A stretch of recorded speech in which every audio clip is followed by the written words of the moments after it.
मैं उनका सम्मान करता हूं। उनके ईश्वर की निंदा हो तो गर्दनें कट जाती हैं, आतंक मच जाता है। रोज तुम्हारे नंगे पेंटिंग्स बनाए जा रहे हैं देवी देवताओं के।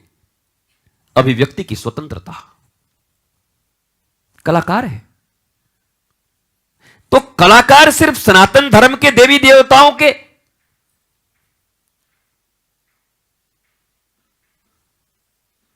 विखंडित विकृत कामासक्त मूर्तियां और पेंटिंग्स बनाने के लिए पैदा हुआ है। यह एक विशेष प्रकार की कलाकारी भारत में उत्पन्न हुई है,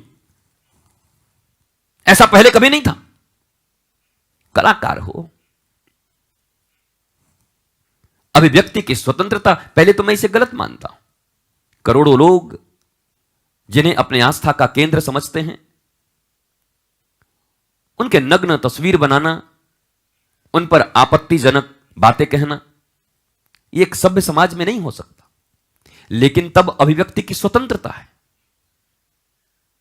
और यही काम कोई और कर दे तो फिर यह निंदा है और गर्दन काटी जाएगी।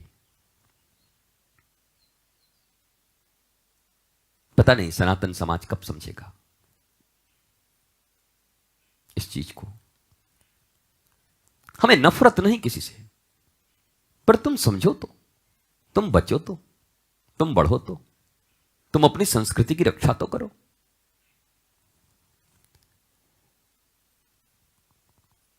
मैं चाहता हूं कि आप सीखें अन्य मतावलंबियों से अपने भगवान की, अपने ईश्वर की, अपने पूज्य और अपने इष्ट की श्रद्धा करना सीखो ना उन्हीं की तरह। कम से कम इतनी श्रद्धा तो तुम्हारे भीतर हो जाए।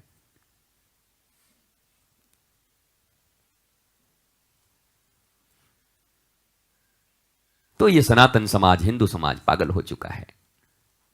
धन, वैभव, अपना पराया, फूफा फूफी, बेटा बेटी, इनको कुछ सूझता नहीं। ये नष्ट होने के कगार पर हैं।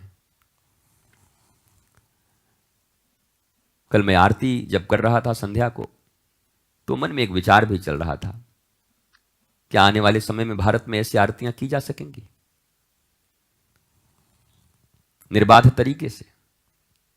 क्योंकि कश्मीर में भी तो यही सोचते थे, जीवन भर घंटी बजती रहेगी, ओंकार चलता रहेगा। केरला में भी तो यही सोचते थे लोग। अरे दुनिया की बात नहीं कह रहा, अपने देश की बात कह रहा हूं। सब बाधित हो गए, मुश्किल हो गया, तकलीफ हो गई। दो राज्यों में अभी दुर्गा पूजा में एक जगह केवल माता के सिंह का पंजा बचा, बाकी सब तोड़ फोड़ दिया लोगों ने। कल एक राज्य की राजधानी में शिवलिंग ही उखाड़ के ले गए, और सड़कों पे खड़े थे, किसकी हिम्मत है आप बैठाओ फिर से शिवलिंग। भारत में सब हो रहा है, देश में, और हम गूंगे बहरे बन के बैठे हुए, हमें कोई मतलब नहीं है। हम अपने धर्म संस्कृति की रक्षा के लिए थोड़े भी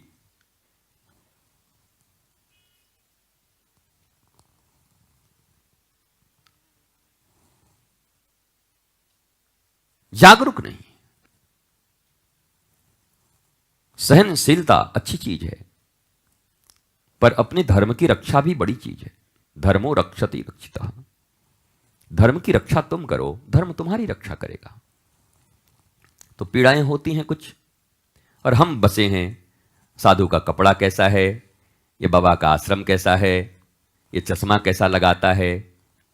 तो हमको भी इतना ज्ञान है, हम क्या केवल भगवा पहन के नहीं आ सकते? हमको क्या कीड़ा काटा हुआ है? एक घंटे ही तो, बाकी दिन भर मैं अच्छा कपड़ा पहनूं, कोई तुम देखने आ रहे हो? लेकिन हमको भी जब देना होता है तभी मोती पहन के आते हैं, क्योंकि पहले तुम इससे ऊपर उठो, मोतियों से। कोई मोती पहन के आया है, अरे मैं बोला तो कि ऐसा मोती अपने बेटा बेटी को दोगे तो जूता लगा देगा तुमको। क्या हमको ठग रहे हो? 12 रुपया का मोती, मैं कोई बालक हूं?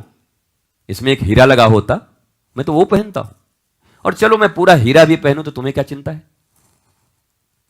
उसका भी जवाब मैं कई बार दे चुका हूं। तुम्हारे हम दो हमारे दो हो, एक बेटा डॉक्टर एक बेटा इंजीनियर, दोनों मिलकर पैसा भेजते हैं और तुम 800 पे घूमते हुए कहते हो जी बूढ़ा बूढ़ी बहुत आनंद में है जी।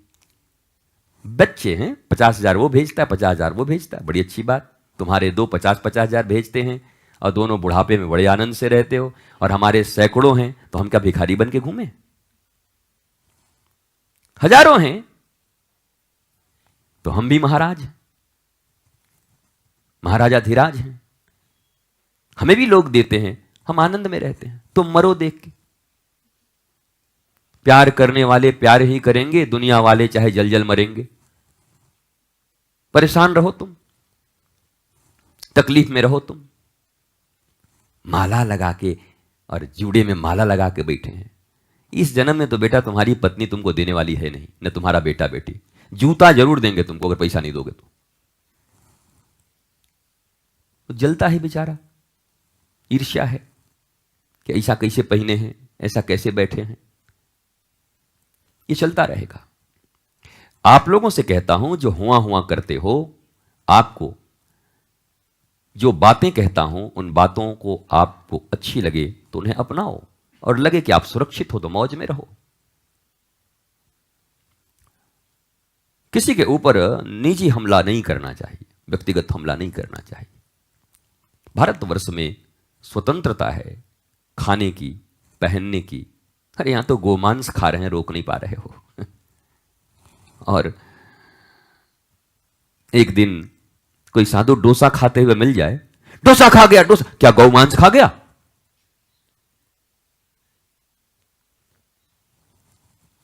चावल को पीस लिया, भात खा खा के तुम इतने बड़े हुए हो।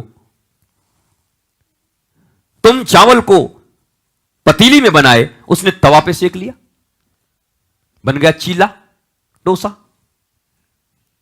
आलू और 5 प्रकार की सब्जी रोज तुम भी खाते हो, उस आलू को भून के और उस चावल के चीले में लपेट दिया, और श्रीफल की चटनी, नारियल को क्या कहते हैं?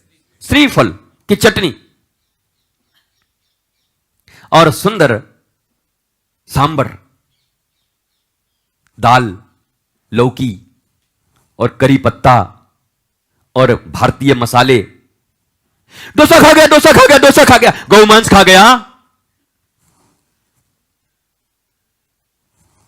अब पीछे से 5 सियार कुकुर और वाह वाह वाह वाह वाह। क्या हो गई तुम्हारे चैतन्यता को? तुम क्यों नहीं समझते कि तुम्हारे समाज में जो अग्रणी लोग हैं, जो सनातन संस्कृति और परंपरा के वाहक लोग हैं, जो तुम्हें जागृत करते हैं, उन पर ऐसे ही हमले करके वो मिटाना चाहते हैं। डोसा खा गया, कपड़ा पहन लिया, मोती पहन लिया, और क्या कह सकते हैं और क्या कर सकते हैं? और बहुत ज्यादा साजिश करोगे तो विधर्मी और भी कुछ साजिश कर सकते हैं। विधर्मियों की कोई कमी थोड़ी है साजिश करने की। सनातन समाज को सदा सावधान रहना चाहिए। सनातन समाज के प्रत्येक बेटे बेटियों को सावधान रहना चाहिए। मर जाएंगे पर अनर्गल आरोप किसी पर नहीं लगाएंगे। चाहे अरबों रुपए तुम दे दो, पर झूठ नहीं कह सकते, क्योंकि वो हमारे धर्म की रक्षा के लिए जी रहे हैं। अन्याय का साथ मत दो, लेकिन अन्याय करो भी मत।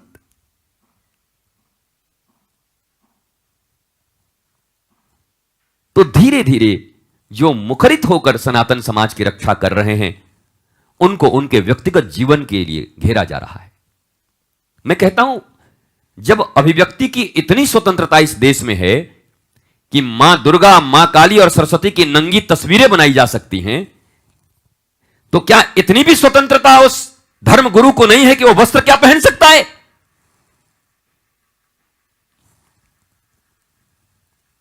ये कैसे मानदंड है? ये कैसा दोगलापन है सनातन समाज का? ये राष्ट्र किस दिशा में जा रहा है?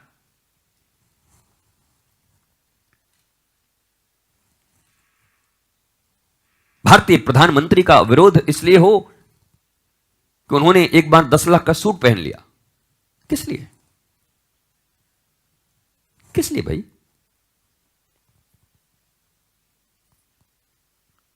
भारतीय प्रधानमंत्री के कर्मों को देखो, राष्ट्र के हित में है कि नहीं, गरीबों के हित में है कि नहीं, हिंदुस्तानियों के हित में है कि नहीं। एक देश, एक निशान, एक विधान, एक संविधान, इस दिशा में कौन चल रहा है? एक ही देश में दो झंडे फहरते थे, एक झंडे को समाप्त करके तिरंगा फहरा दिया कश्मीर में। क्या यह उचित प्रधानमंत्री नहीं? सिर्फ विरोध के लिए विरोध करोगे? जब व्यक्ति के पास कोई बड़ी चीज नहीं रह जाते तो व्यक्ति निजी चीजों पर हमला करता है। मैं कोई 100% समर्थन रखता हूं उनके साथ, ऐसी बात नहीं है, और किसी को नहीं रखना चाहिए। अच्छे कर्मों का समर्थन करना चाहिए, और जो कर्म अच्छे नहीं हैं उनका समर्थन क्यों करें?